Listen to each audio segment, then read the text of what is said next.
Hello friends. ഈ ഓണം വെക്കേഷന് Chimmini wild life sanctuary കാണാൻ പോയപ്പോൾ എടുത്തിട്ടുള്ള കുറച്ച് വിഷ്വൽസാണ് ഞാൻ ഈ വീഡിയോയിൽ ഷെയർ ചെയ്യുന്നത്. ചിമ്മിനി ഡാം ആയിരുന്നു ഞങ്ങളുടെ ഡെസ്റ്റിനേഷൻ പോയിന്റ്. പക്ഷേ ആ ഒരു ഡെസ്റ്റിനേഷൻ പോയിന്റിനേക്കാളും എല്ലാവർക്കും ഇഷ്ടപ്പെട്ടത് അവിടേക്കുള്ള ഈ ഒരു യാത്രയായിരുന്നു.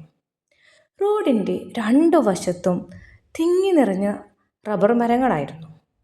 ആ റബ്ബർ മരങ്ങളുടെ ഇടയിൽ ഇടയ്ക്കിടയ്ക്ക് ചെറിയ ചെറിയ ചോലകളുണ്ടായിരുന്നു. ഈ റബ്ബർ കാടിൻ്റെ ബാക്കിലായി നമ്മുടെ ചിമ്മിനി ഡാമിൻ്റെ സൗന്ദര്യം കൂട്ടുന്ന ആ മലനിരകളും നമുക്ക് കാണാം. ഏതൊരു വിനോദസഞ്ചാരിയെയും ആകർഷിക്കാൻ ഒതുങ്ങുന്ന വൻ സൗന്ദര്യം ചിമ്മിനിയുടെ ഈ വീതികൾക്കുണ്ട്.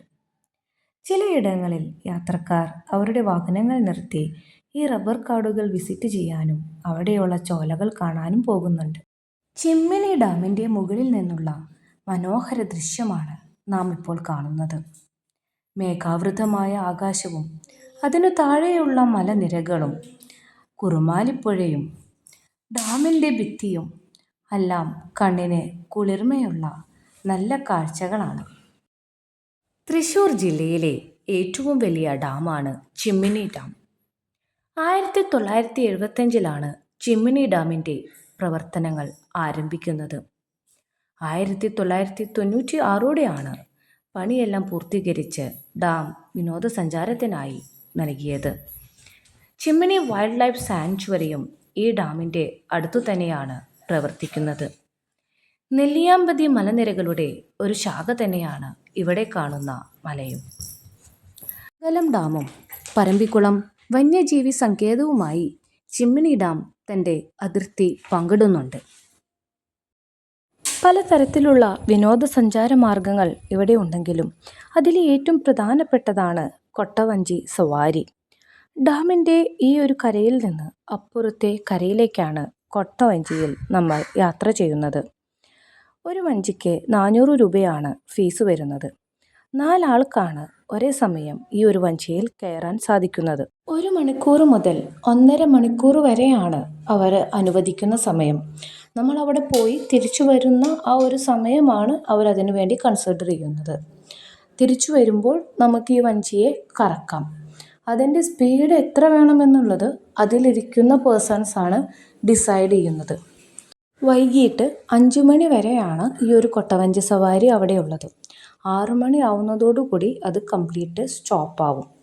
ഓണക്കാലമായതുകൊണ്ട് ഞങ്ങൾ ചെന്ന സമയത്ത് കൊട്ടവഞ്ചികളുടെ തിരക്ക് കൂടുതലായിരുന്നു, അവൈലബിലിറ്റി കുറവായിരുന്നു. അത് കാരണം കൊണ്ട് കൊട്ടവഞ്ചിയിൽ കയറാനുള്ളൊരു അവസരം ഞങ്ങൾക്ക് ലഭിച്ചില്ല. ജസ്റ്റ് ഒരു ഫോട്ടോ മാത്രമാണ് ഞങ്ങൾക്ക് അതിന്ന് എടുക്കാൻ പറ്റിയത്. നമ്മുടെ കൂടെയുള്ള കുട്ടികളുടെ എൻജോയ്മെൻറ്റിനായി വലിയ വലിയ മരങ്ങളുടെ കൊമ്പുകളിൽ കയറുകൊണ്ട് അവർ ഊഞ്ഞാലുകൾ കെട്ടിയിട്ടുണ്ട്. കുട്ടികൾ മാത്രമല്ല, തരം കിട്ടിയാൽ വലിയവരും ഈ ഊഞ്ഞാലുകളിൽ ആടുന്നത് നമുക്ക് കാണാനാവും. വനനിബിഡമായ ഡാമിൻ്റെ മറുവശമാണ് നാം ഇപ്പോൾ കാണുന്നത്. ഇവിടെ നിന്ന് നോക്കുമ്പോൾ ധാരാളം വൃക്ഷങ്ങൾ തിങ്ങി നിറഞ്ഞു നിൽക്കുന്നത് കാണാം. കുറച്ചുകൂടി മുന്നോട്ട് പോയാൽ ഡാമിൻ്റെ ഷട്ടറിൻ്റെ ഭാഗം കാണാം. ഷട്ടറുകൾ തുറന്നിട്ടില്ലാത്തതുകൊണ്ട് ആ ഭാഗത്തേക്ക് പ്രവേശനമുണ്ടായിരുന്നില്ല. ഡാമിൻ്റെ മറുഭാഗത്ത് വിനോദസഞ്ചാരികളെ സ്വാഗതം ചെയ്യുവാനായി ഒരു വാനരപ്പടയെ തന്നെ നമുക്ക് കാണാൻ സാധിക്കും. അതിലെ ഈ കുഞ്ഞനെ എല്ലാവരും വളരെ കൗതുകത്തോടെയാണ് നോക്കി നിന്നിരുന്നത്. ഡാമിൻ്റെ പാർക്കിംഗ് ഏരിയയിലേക്ക് ഈ കാനനപാതയിലൂടെയാണ് ഞങ്ങൾ നടന്നത്. നല്ല തടിയുള്ള ധാരാളം വൃക്ഷങ്ങളും പലതരത്തിലുള്ള ചെടികളും ഇവിടെ ഉണ്ടായിരുന്നു. നടന്ന് ക്ഷീണിച്ചിരുന്ന ഞങ്ങൾക്ക് ഈ പാതയിലെ കയറ്റം വളരെ ബുദ്ധിമുട്ടായി തോന്നി.